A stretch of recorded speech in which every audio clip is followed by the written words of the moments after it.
네, 가정에서 함께하는 새벽 예배 8월 18일 목요일입니다. 온라인으로 함께하시는 모든 분들을 환영하고 축복합니다.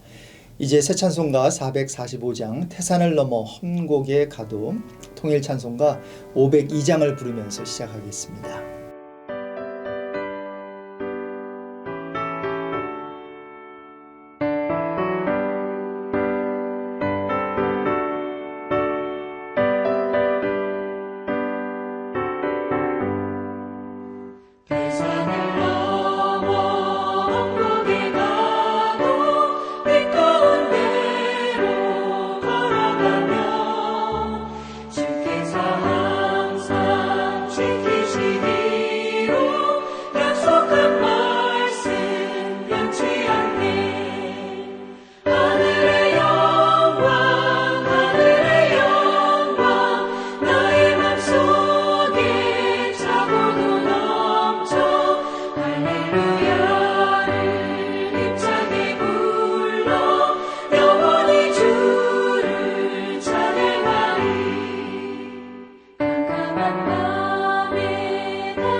네, 오늘은 북한을 위해서 기도하기를 원하는데요. 8월 18일 목요일 기도 제목은 북한 당국이 인권에 대한 경각심을 가지게 해달라고 우리 함께 기도하면서요. 북한 주민의 인권이 개선될 수 있도록 우리 한마음으로 기도하겠습니다. 고마우신 하나님 아버지 감사합니다.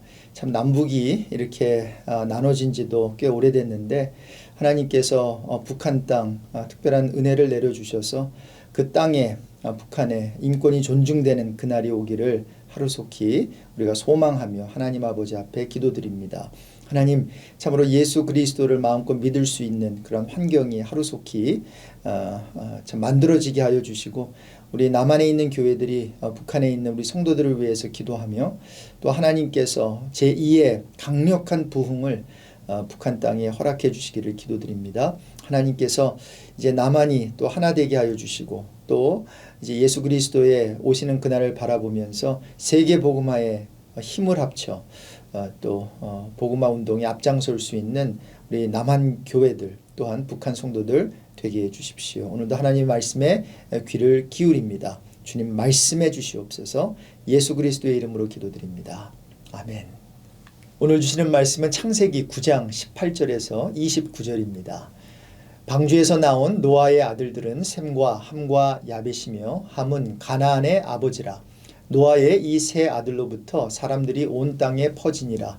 노아가 농사를 시작하여 포도나무를 심었더니 포도주를 마시고 취하여 그 장막 안에서 벌거벗은지라.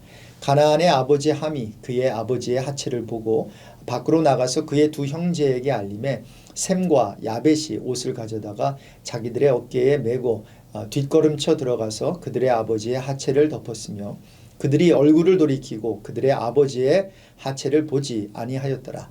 노아가 술이 깨어 그의 작은 아들이 자기에게 행한 일을 알고 이에 이르되 가나안은 저주를 받아 그의 형제의 종들의 종이 되기를 원하노라 하고 또 이르되 셈의 하나님 여호와를 찬송하리로다. 가나안은 셈의 종이 되고 하나님이 야벳을 창대하게 하사 셈의 장막에 거하게 하시고 가나안은 그의 종이 되게 하시기를 원하노라 하였더라.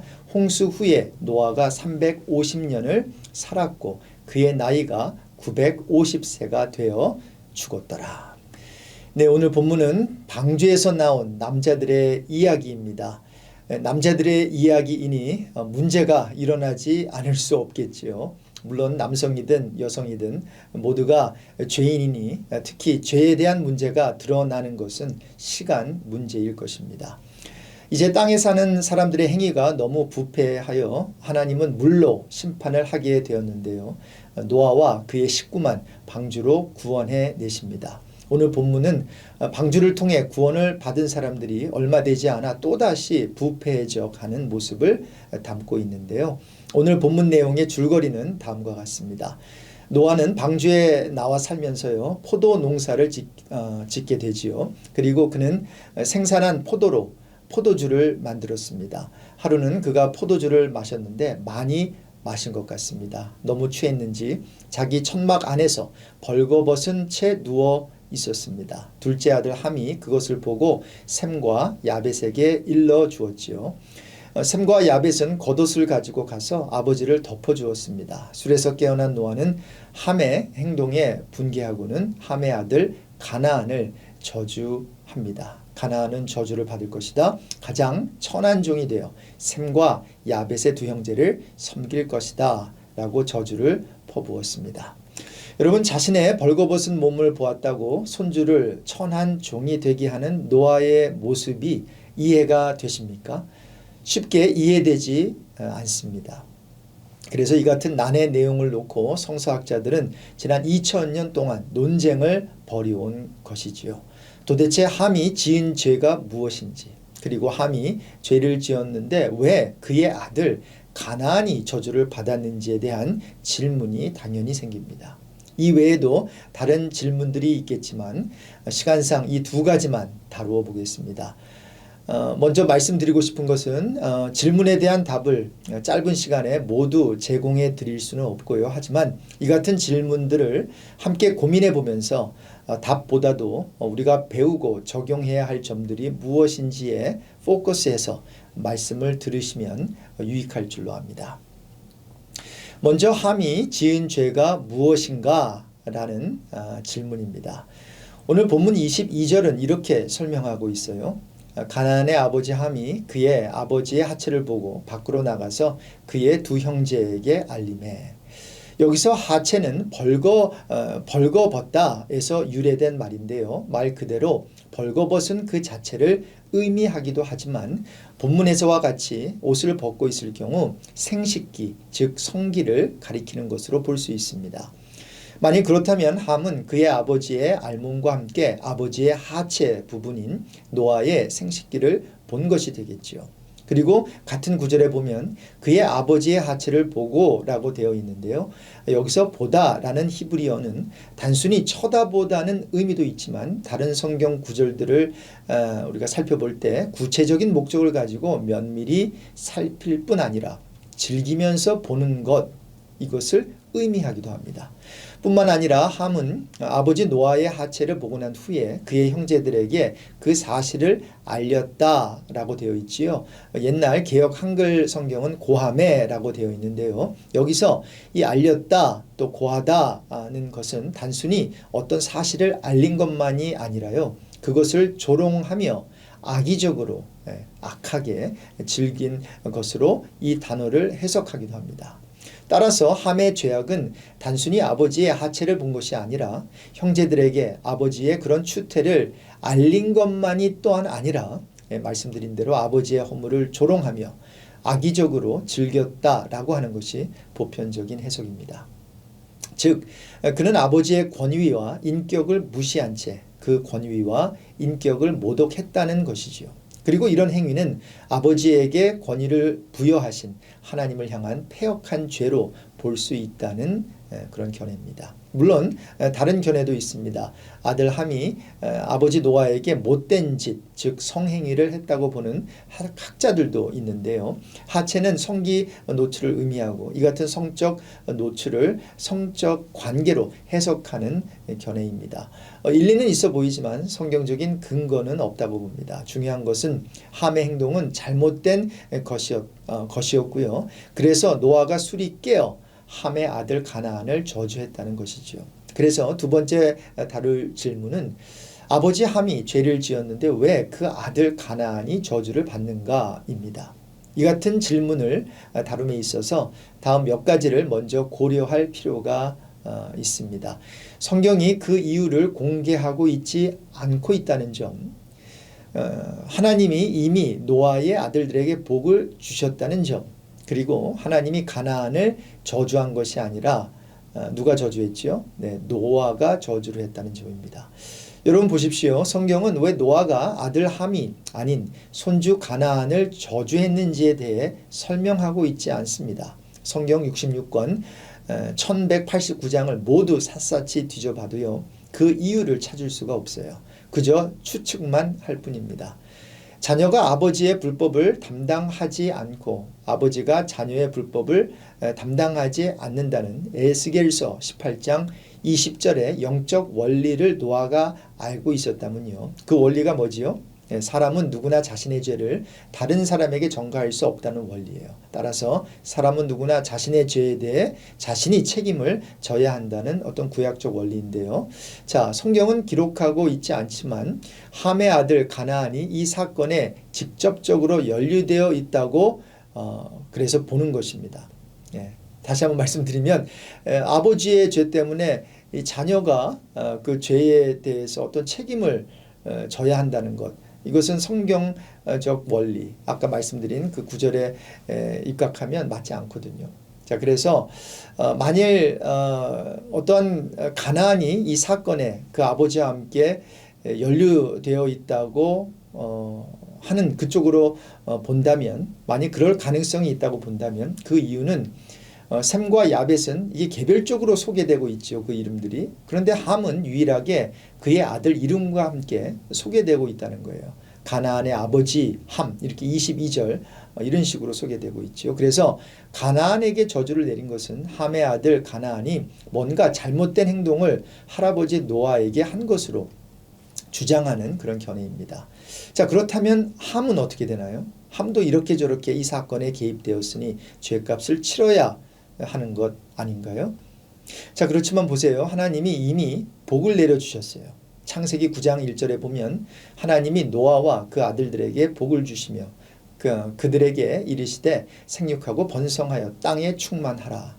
자, 그래서 노아는 저주를 선언할 수 없었을 것이라는 주장을 펼치기도 하는 것입니다. 그리고 중요한 것은 하나님은 결코 함을 저주한 적이 없다는 점입니다.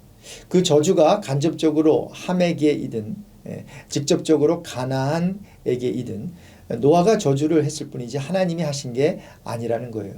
솔직히 이 사건은 노아가 포도주에 취했기 때문에 생긴 사건입니다. 자, 그렇다면 생명의 삶 본문 해설에 설명해 놓았듯이 자녀가 부모의 죄와 허물을 덮을 줄 알아야 한다면 부모 또한 자녀의 죄와 허물을 덮을 줄 알아야 하는 것 아니겠어요? 그런데 만일 성경을 이런 식으로 노아는 당대의 의인이니까, 노아는 아버지이니까 따라서 그가 하는 행동은 모두 옳다거나 면죄부를 받을 수 있다고 생각하는 것은 굉장히 위험할 수 있습니다.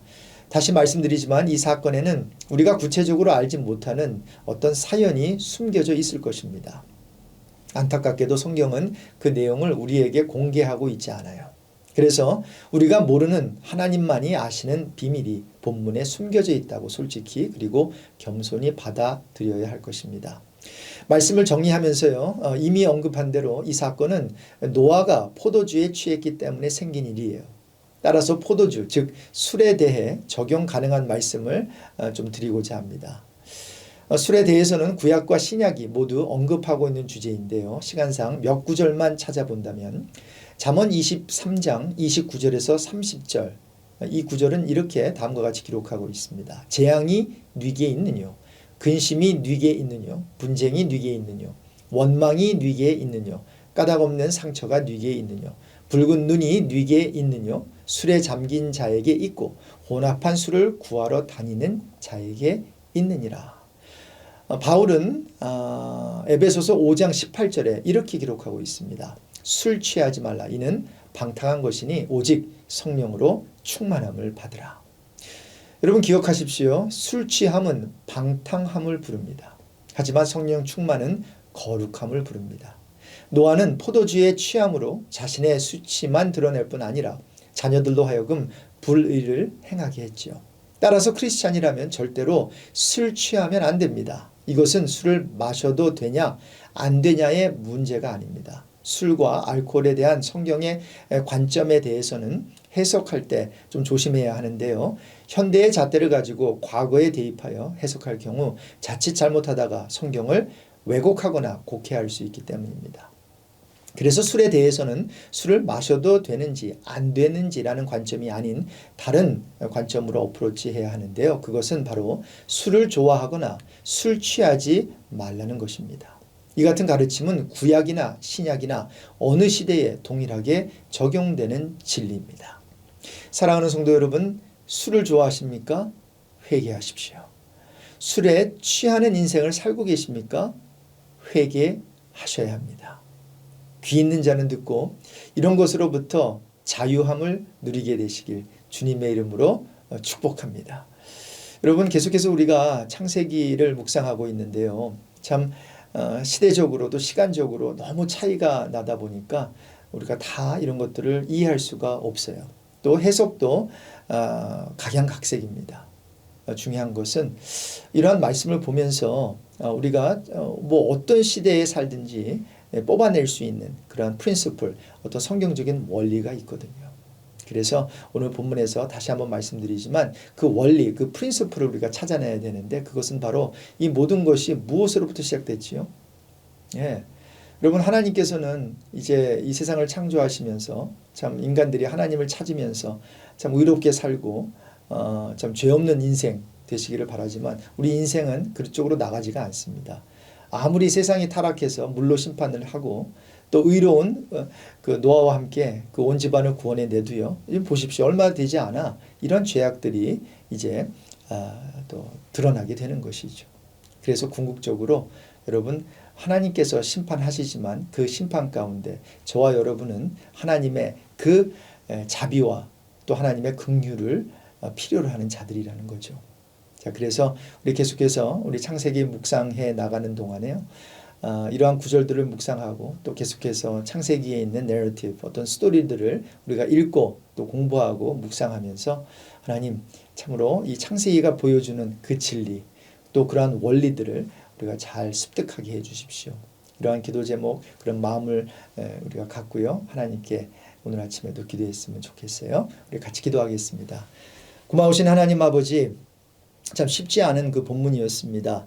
여러 가지 해석도 참 많고요. 그러나 확실한 것은 아무리 당대의 의인이라 하는 노아라 할지라도 노아는 배에서 내리자마자 그가 참 포도주에 취해서 그렇게 죄를 짓게 만드는 그러한 상황까지 이제 벌어지게 되었습니다. 하나님 이것이 누구의 죄인가 하는 것보다도 이렇게 하나님 없이는 우리가 한 사람도 참된 의인이 될 수 없음을 우리가 보게 됩니다.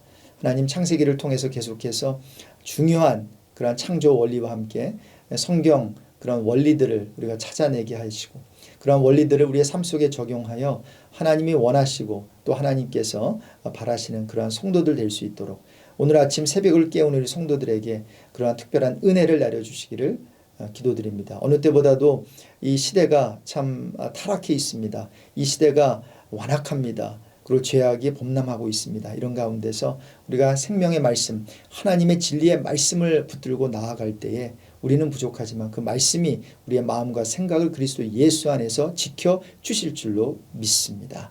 하나님 아버지, 오늘도 이제 일터로 나가는 우리 성도님들 한 분 한 분 동행하여 주셔서, 참 지금 여러 가지 상황이 좋지 않은데, 코로나도 아직 끝나지가 않았는데 하나님께서 함께하여 주셔서 힘들고 어려운 상황을 잘 극복해 나갈 수 있도록 우리 ANC 오늘의 성도들과 또 이 동영상을 지금 말씀 영상을 보고 있는 영혼들에게 특별한 자비와 긍휼을 베풀어 주시기를 기도드립니다. 오늘도 주님과 함께 동행할 때 승리하는 하루가 될 줄로 믿고 존귀하신 예수 그리스도의 이름으로 기도드립니다. 아멘. 우리 각자 기도하는 시간을 갖도록 하겠습니다. 승리하십시오. 샬롬.